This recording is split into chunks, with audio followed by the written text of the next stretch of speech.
Drainage system पे बेहतर ढंग से काम होगा।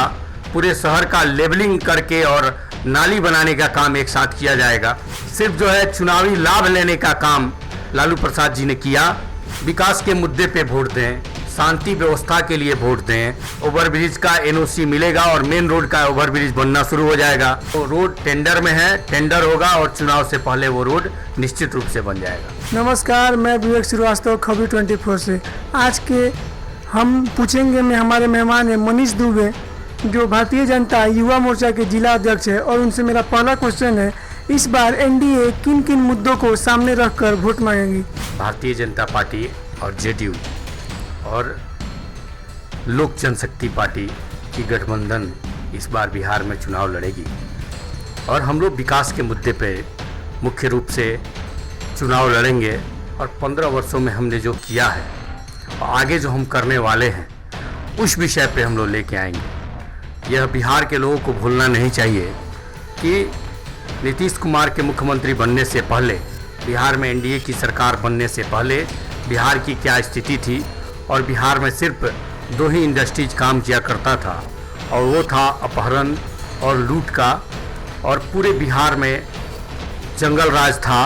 बिहार की जनता त्राही कर रही थी और लोग समय देख के निकलते थे और जहां शाम 5 बज गया वहीं पे रात गुजारना उचित समझते थे।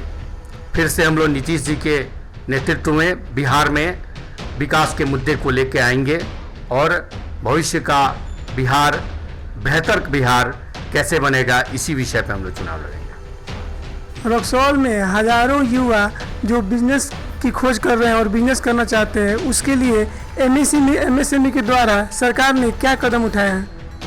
एमएसई के तहत जो है नरेंद्र मोदी जी की सरकार ने मध्यम वर्गीय और निम्न वर्गीय युवाओं के लिए बहुत सारा ऑप्शन लेके आए हैं, जिसमें सीमांचल क्षेत्र के युवा, बिहार के युवा जो स्वयं अपना रोजगार शुरू करना चाहते हैं, स्वयं अपना कोई कारोबार शुरू करना चाहते हैं, वो अपने प्रपोजल को लेकर जाएं। बैंक उनको 2 तरह का उसमें लोन बैंक दे रही है, एक बिना गारंटी का और एक गारंटी के साथ। आपका प्रपोजल कैसा है, किस आधार पे है और आप क्या करना चाहते हैं, आप शुरू कीजिए, काम को शुरू कीजिए। 1 महीने के अंदर आपका इंडस्ट्री, छोटा उद्योग, लघु उद्योग हो या कोई भी बड़ा उद्योग हो, शुरू हो जाएगा। सरकार आपको निश्चित रूप से सहायता प्रदान करेगी। रक्सौल के जितने भी वार्ड है, अगर थोड़ा सा भी अगर बारिश हो जाता है तो पूरे वार्ड में जल जमा हो जाती है, इस पर आप क्या कहेंगे? जी, निश्चित रूप से जो रक्सौल की समस्या है वार्डों की, वह बहुत बड़ी समस्या है। एक प्लानिंग के तहत नगर परिषद को काम करना चाहिए और आने वाले दिनों में हम आशा करेंगे कि इस आने वाले वार्ड के चुनाव में युवा जीत के आएंगे और ड्रेनेज सिस्टम पे बेहतर ढंग से काम होगा। पूरे शहर का लेवलिंग करके और नाली बनाने का काम एक साथ किया जाएगा, ऐसा मुझे नगर परिषद से उम्मीद है। रक्सौल में ओवरब्रिज का शिलान्यास 2004 में ही हो गया था। इन 16 साल में ब्रिज अभी तक नहीं बन पाया, इस पर आप क्या कहेंगे? देखिए, 2004 में जो है उस वक्त के बड़े नेता लालू प्रसाद यादव ने निश्चित रूप से शिलान्यास कर दिया, लेकिन पैसा अलॉट नहीं किया। पैसा अलॉट नहीं करने के कारण सिर्फ जो है चुनावी लाभ लेने का काम लालू प्रसाद जी ने किया। और दोबारा जब शिलान्यास हुआ, आज रेलवे ने उसका पैसा अलॉट कर दिया है। बिहार सरकार एनओसी देने पे काम कर रही है। बहुत जल्द ओवरब्रिज का एनओसी मिलेगा और मेन रोड का ओवरब्रिज बनना शुरू हो जाएगा। आपको बता दें कि एक ओवरब्रिज जो है, जो बाईपास के रास्ते में आता है, उस पे काम चल रहा है और मुझे उम्मीद है कि 2021 के मार्च अप्रैल तक वो ओवरब्रिज शुरू हो जाएगा। कई सारे लोगों का कहना है कि कॉलेज रोड में जो रोड है वो काफ़ी ख़राब है और आए दिन दुर्घटना होते रहती है, और वो रोड कब बनेगा और क्यों नहीं बन रहा है, इस पर आपके क्या विचार है? कॉलेज रोड की जो समस्या है वो बहुत बड़ी समस्या है। यदि आपको उधर से जाना हो तो आप उधर से नहीं जा पाएंगे, आपको निश्चित रूप से रास्ता बदल के जाना होगा। वो बहुत जल्द वो रोड पास हो चुका है और उसका वो रोड टेंडर में है, टेंडर होगा और चुनाव से पहले वो रोड निश्चित रूप से बन जाएगा। रक्सौल विधानसभा में क्या बीजेपी अपना सीट बचा पाएगी या नहीं? निश्चित रूप से भारतीय जनता पार्टी यहाँ पे बहुत बड़ी विजय हासिल करेगी और भारतीय जनता पार्टी का फिर से जीत होगा।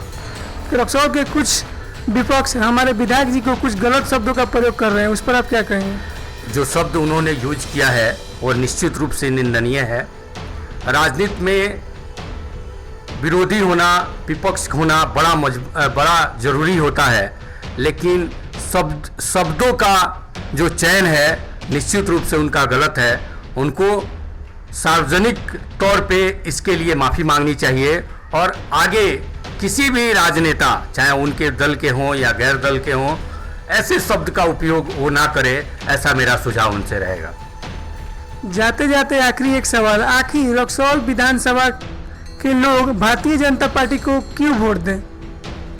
विकास के मुद्दे पे वोट दें, शांति व्यवस्था के लिए वोट दें और इस शहर के स्वार्मिक विकास के लिए जो योजना बन रही है और जो काम हो रहा है, आज सीमांचल क्षेत्र में देखिए तो भारत का दूसरा आईसीपी इस शहर में है।